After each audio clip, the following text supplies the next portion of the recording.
Disclaimer: I try a lot of things in this video that end up not working out, but I learned a lot from each mistake, and they've helped me in subsequent restorations to get better results than before.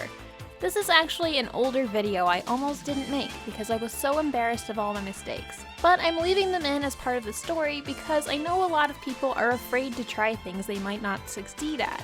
But this video is proof that you can totally goof up every step along the way and still have fun. And as long as you don't give up on it, you can figure it out, learn a lot, and get the result you're looking for in the end. Or just land on something else that you didn't know you'd like. Sometimes we need more than one try at something to get where we want to go. And that's nothing to be ashamed of.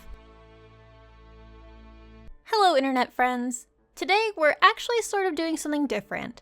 The last few videos I've made have been about cleaning up my childhood 2001 Pretty Face Sailor Moon dolls by Irwin toys. Well, in my very first video, I mentioned that my goal in collecting each of these dolls was to have one doll of every character in the set, but the exception to that was Uranus and Neptune.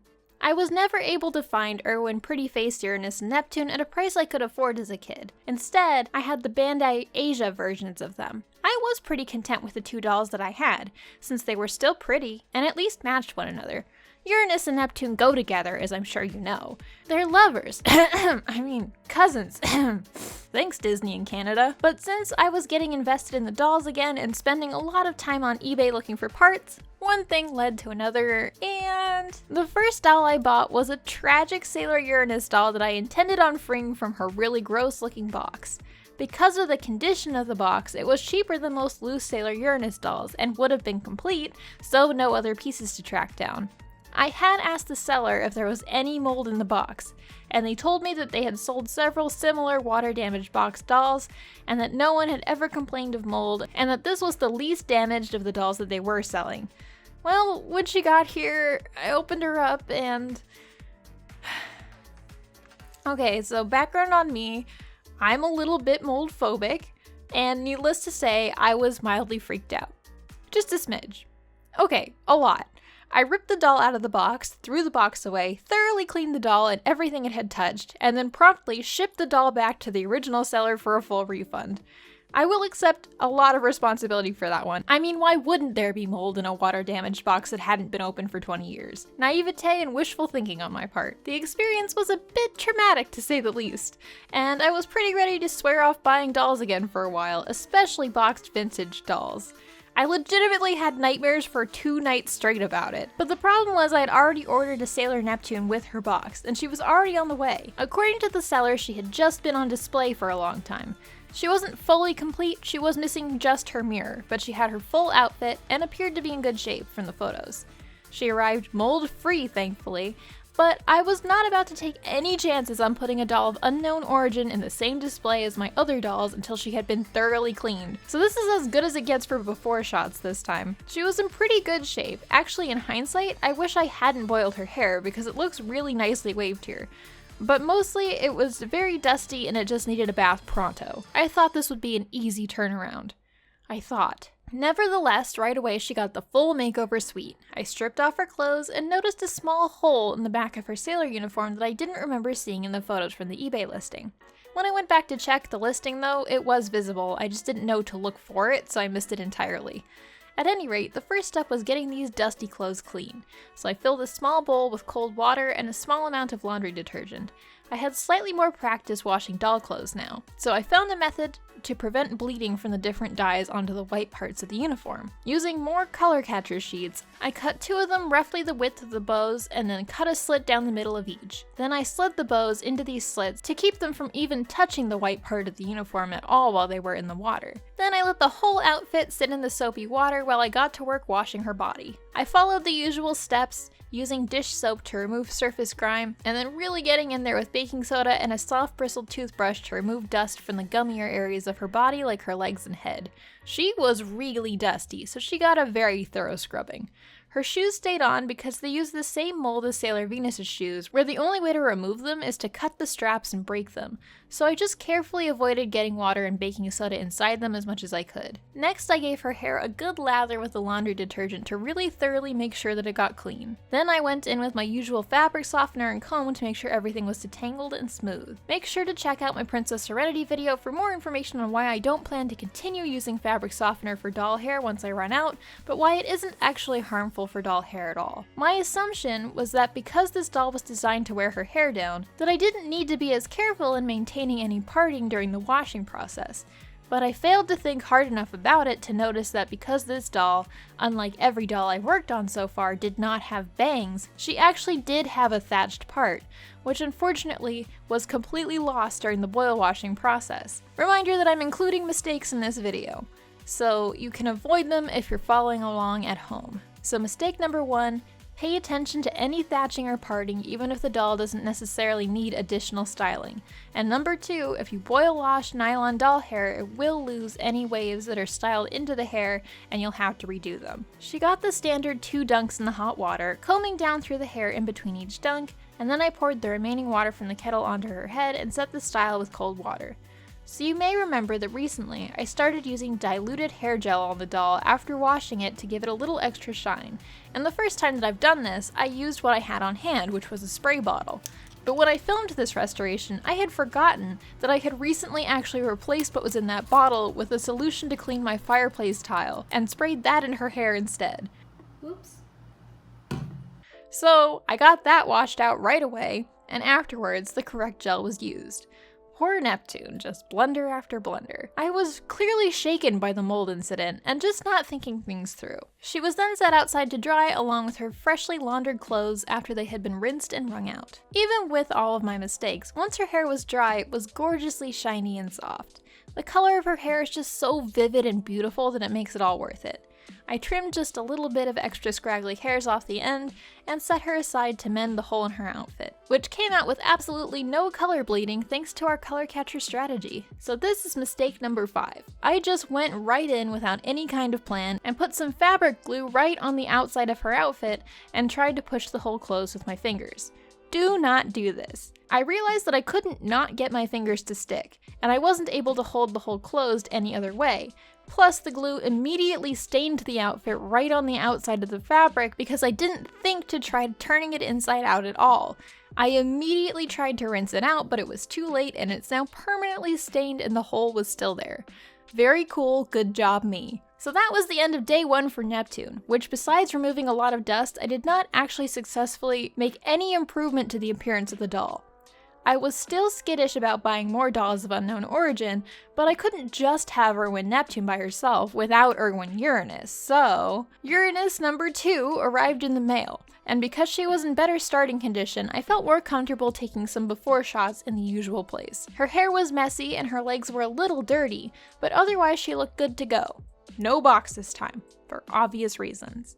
Now back to Sailor Neptune. This doll is kind of unfortunate, because though she does have absolutely gorgeous hair, she isn't very thickly rooted because she's meant to have a thatched part down her head, which hides some of the bald spots. Perhaps this pretty teal hair was maybe a bit more expensive, and they had already blown the hair budget on Pluto's long, lustrous green locks.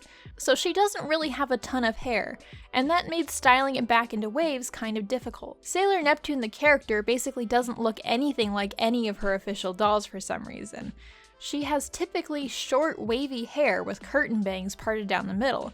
No doll ever made of Sailor Neptune has had any bangs to speak of, and the hair is almost always long and either curly or stick straight. My first attempt to introduce some waves back into the hair involved the foam rollers used in the Sailor Jupiter video, but if you've seen that video, then you can probably guess how this turned out. I sectioned off little bits of her hair and tried to alternate which direction the curl was going in, using saran wrap as an end paper, which did not work, and then dunked her hair in hot water 3 times for a minute each. While her hair was drying, it was finally Sailor Uranus's turn to shine. I used the same boiling water to quickly remove her boots, and then set up a separate bowl with laundry detergent and cold water to wash her outfit in, using the same color catcher method as Sailor Neptune's outfit to protect the white parts from any bleeding. Since of all of the things I failed at in this video, at least that one thing went right. Then Sailor Uranus got a nice bath. There was some dark smudging on her face and legs that I wanted to make sure I got off, so once again I was very thorough with the dish soap and baking soda. She really doesn't have a lot of hair either, so it was quick to wash and detangle. Although this doll does kind of have bangs sort of, she also is very scarcely rooted, and that makes it a bit hard to style in any way that actually looks like the character, who in all of these pictures has her hair combed more forward. So I decided to try a method I saw Doll Junk use on their Instagram for styling a bubble cut, which was to comb the hair in the desired style and then wrap the whole head in saran wrap before the boil. I ended up needing to comb the hair back to hide the bald spots, which makes her look a lot less Sailor Uranus and a lot more Hillary Clinton. Then I wrapped her up as nicely as I could and just let her head sit in a bug of boiled water until it cooled all the way down.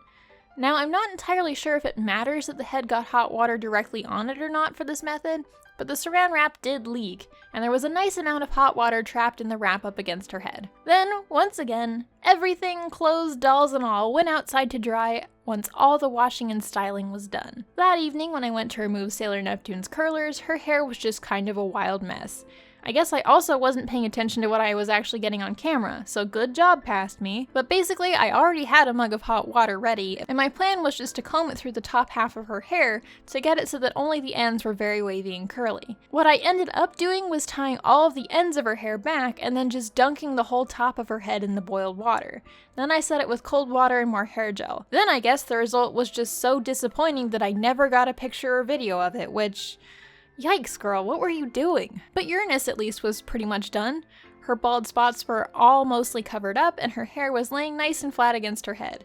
There were a few stray flyaways that needed tending to, but otherwise she looked good enough to me. By the way, this method should also work on Sailor Mercury dolls if you prefer this flattened, sleek look. I shoved her boots back on her feet without any hot water and she was pretty much done. So this is as close as it gets to seeing the original result of the first attempt at waving her hair. But I guess I was just so unhappy with it that I just put it straight back into the hot water to boil wash it straight again. 2 dunks at a minute each combing down in between. Then it looks like I only sectioned it into 2 parts, just one for each layer of her hair since she doesn't have it blunt or all at one length like the other dolls. This time without saran wrap fran papers. My plan was, at this point, was just to hope that it would end up flipped upwards at the ends like it originally was when it got here and then just call it a day, because I guess I was getting frustrated. While that was drying, I gave mending her outfit another shot. This time, I went to a fabric store and asked some of the knowledgeable ladies there how they would mend a hole in this type of fabric, and they recommended turning it inside out, using fray check, letting it dry, and then sewing the hole shut. So that's what I did this time. Chaz assisted, because apparently, I didn't even know how to thread a needle correctly. And it worked out alright. It's not like amazing looking, but at least the hole won't continue to get bigger, and she's going into her box anyway, so you won't be able to see it from the front. Speaking of her box, we also fixed the inside of her cardboard backing using the same method that we used for Pluto's box, and on the same day even. Hubby carefully created stickers from the torn pieces of her backing and attached them to pieces of Scotch tape. Wearing gloves prevents fingerprint smudges, and a small clay spatula was used to flatten everything down. Prior to this, we gave the box a good dusting for a clean surface. When the hair was dry and I removed the curlers, once again this worked, but maybe a little too well. But I hoped it would settle into something a bit subtler. Besides, ignoring the curls for a minute, we had bigger fish to fry. I needed to rethatch her part line. So I found a tutorial, which I will link in the description, that taught me how to do this in a more organized way than the chaos of redoing Serena's part. First, I separated out only the 2 rows of hair that made up her part line that go all the way down her head, and tied off the rest of her hair with an elastic to keep it neat and out of the way. Then using a styling comb with a pick, I went down each of these 2 rows and separated half a plug worth of hair from each side at a time and laced them over each other, one by one, using my thumbs to hold down the completed sections as I went. It took a long time, but it was really a lot easier to cover the bald sections of her head, which, I reiterate, there were a lot of, than just going at it randomly like I did last time. The tricky thing was, unlike Sailor Moon, this doll wasn't going to have her hair tied back into elastics. It was just supposed to lay on her head free and loose, so it would be really easy to lose this new part line that I had just went to all that trouble thatching if I released it just the way it was.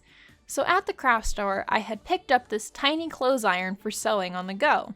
This is another trick I learned on YouTube, but unfortunately I've lost all of my bookmarks for my sources. So I don't know if I'm going to be able to figure out where I learned this again. My apologies. I'm not trying to rip anybody off. If I find it, it will be in the description. But basically, to keep from burning the delicate nylon hair fibers, I got a damp rag and placed it over her head.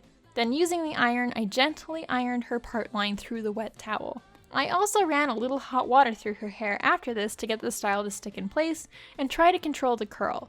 And after all that work, this would be mistake number I've lost count. I flattened out the curls kind of more than I meant to, and she ended up looking a lot less Sailor Neptune and a lot more Officer Jenny from Pokemon. But you know, in videos that we've made since this was filmed, I've learned a lot more about curling doll hair, and I think I could probably go back and without too much additional work add back some nice Sailor Neptune-y waves to this style. So don't cry for me, we'll be okay. At the time though, I felt a little defeated and assumed that this was as good as I could manage, so I put a little gel into the hair at the ends to hold the style, and it was time to get some aftershots. It is nice to have a full Irwin collection now, minus Black Lady, but I don't really want her. But I do have to say that I wish they had given these dolls just a little bit more hair to work with like Pluto. It was really difficult to style because there's just so many bald spots on both dolls, which is surprising for dolls that were meant to have hair that was left down. Well, anyway, happy Pride Month, everybody! Here's the iconic couple all cleaned up. But ultimately, I ended up breaking them up to put Neptune back into her box, because I'm just evil like that. And I ended up putting a Gyoki Preziosi Sailor Moon doll comb in there, because it looked stupid without her mirror and she needed something, and I don't know what to do with that comb.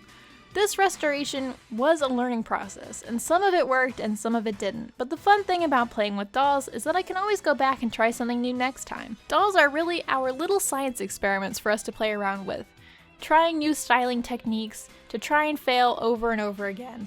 And everybody makes mistakes. It's just a fact of life, it's unavoidable. So in your next art project, whatever it may be, don't worry too much about perfection. Our work is only finished when we want it to be. And that's that on that. I've been dabbling in some more restorations lately, this time with a Japanese Bandai doll, so stay tuned for God knows how long to see that project. I unfortunately am also a pretty busy lady this summer, but I just got my appendix out, which gave me a minute to sit and finally put this video together for you all. Life is weird and messy, and we just gotta follow our passions and write it out. Hopefully I'll see you when I see ya.